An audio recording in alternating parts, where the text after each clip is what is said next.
Joining me now to talk more about all of this is a panel of my Spectrum colleagues. Karina Kling is a political anchor for Spectrum News 1 in Austin, Texas, and Josh Robbins, Spectrum News chief national political reporter, joins me here in studio. Josh, let's start with you. So Kamala Harris picks Minnesota Governor Tim Walz over Pennsylvania Governor Josh Shapiro, among others.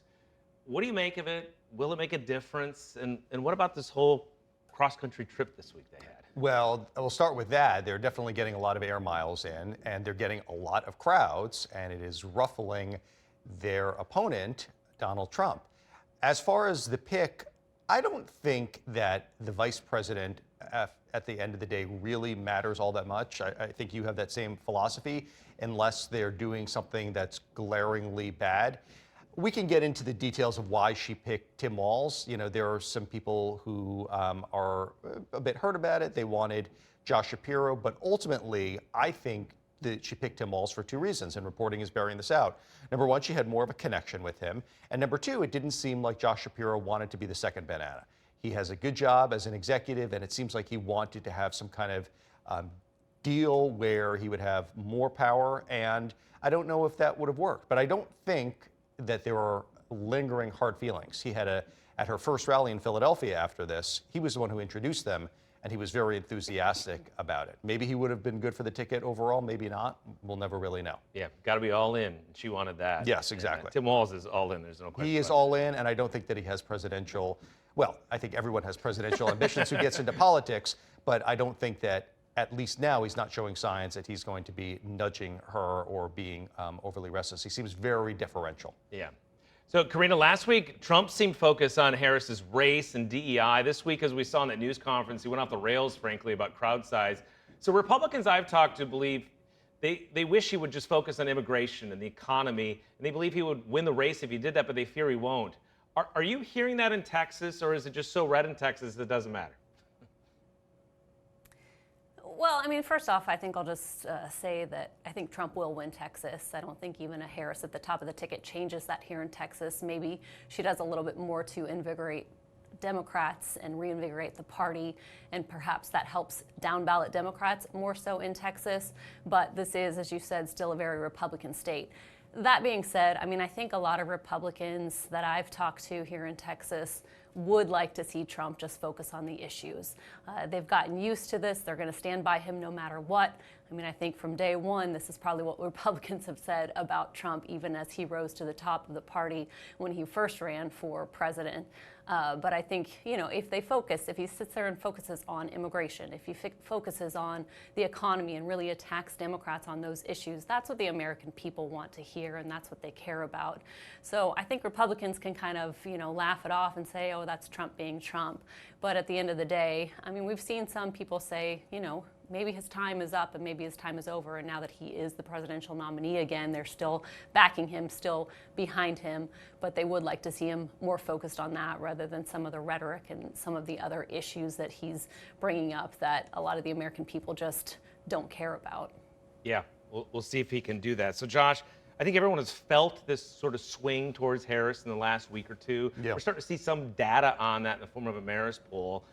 I will caution that's a national poll largely, and that we're a country that elects by states. But she has a small lead. She seems to have swung things completely with independent voters, black voters, and women voters. What do we make of that? I mean, it's short term, but it seems really important for her. It does. I would definitely caution. I have a personal rule not to really take a look at polls all that seriously until after Labor Day. It's a snapshot in time. Obviously, momentum has shifted her way, certainly when compared to Joe Biden. Some other data points that I would put is a couple of things today. Joe Rogan, the famous podcaster, says that he's actually endorsing Bobby Kennedy Jr. Donald Trump would have liked his support and his supporters' support. That is certainly bothering him. I think that's a sign. Also, more controversially, but Nick Fuentes, the anti-Semite white supremacist leader who has had kind of a close relationship with that movement, he is now turning on Donald Trump. So even his kind of people you think might be going Trump's way are going a different way now. So that's more of a definite data point that you can say. As for the poll numbers, though, look, I've also seen some polls coming out in swing states, and they're certainly heading in Harris's direction. She's had a very, very good couple of weeks. I mean, this rollout has been really just mind-boggling how positive it has been for Harris. Yeah, she's within the margin of error in North Carolina, my home state, polled just today. So numbers bearing that out. So Karina, the poll numbers we are talking about clearly do show that swing. Donald Trump held a long and frankly wandering news conference Thursday, largely the news about debates making the headlines. So was this an attempt to change the narrative? I mean, I think that was the goal. I'm not sure he succeeded. He also railed against Harris for not doing news conferences and said that's why he's ahead before these people doing a news conference, because she's not doing that. But I think that that's kind of a little bit of inside baseball. I mean, we may look at that, and we as journalists want politicians and elected officials to do interviews one-on-one with us or talk to us one-on-one and be able to answer some of those tough questions. But again, I think it's just, focusing on the issues that the American people really care about. And as Josh said, I mean, Harris has been out doing these big campaign rallies and attracting large crowds. So I think that maybe falls flat a little bit on the American people when comparing the two, with going off so much about that during that press conference. But I will say, you mentioned the debates, and I think that that's, the big takeaway from that is that they will debate at least once. Trump says he wants to have 3 of those. That is something that people are very much looking forward to. It's going to be a very different debate, I would suspect, from what we saw between Biden and Trump. Yeah, and I think Trump feels it's a little unpredictable about how that's going to go, which is perhaps why we've seen this. All right, Josh, let's talk about J.D. Vance for a minute. He's ramped up his attacks, almost trolling Kamala Harris by going to Air Force 2 and saying this might be my plane in the future. I think by a lot of accounts, he had a little bit of a rough rollout. Trump seemed to re-endorse him almost during that news conference yesterday. Where do you think he is right now? He has been re-endorsed, but only a little bit before that he was saying, well, the second doesn't really matter.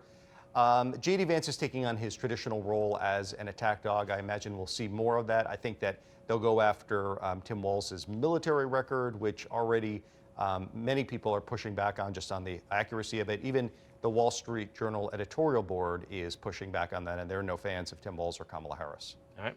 Josh Robin, Karina Kling, good to see you both. Thank you so much. Appreciate your time.